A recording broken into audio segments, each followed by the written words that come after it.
আসসালামু আলাইকুম। বাংলাদেশের সবাই ভালো আছেন আশা করি। আপনাকে দোয়া আলহামদুলিল্লাহ আমিও ভালো আছি। একটা কথা বলতে চাইতেছি, দেখেন বাংলাদেশে থাইকে যখন হোস্টেলে থাইকে পড়ালেখা করেছি, বিকাল টাইমে ছুটির পাশাপাশি বিকাল টাইমে আপনার বাড়িতে ঘুরতে যাওয়া যায়। তো এরকম একটা হোস্টেলে জায়গায় আইছি, এরকম একটা দেশে আইছি, হোস্টেলে থেকে কাজ করতেছি। এই জায়গা থেকে যখন মন চাইলে তখন বাড়িতে যাওয়া যায় না। কথাটা একবারে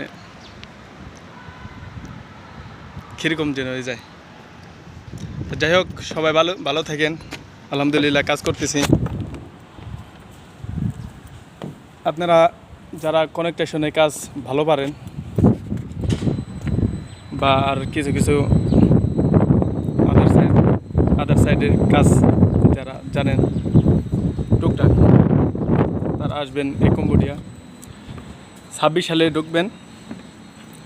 ওয়ার্ক পারমিট আর ভিসা শুরু থেকেই পাইলে একটা বছরে ভালো টাকা ইনকাম করতে পারবেন।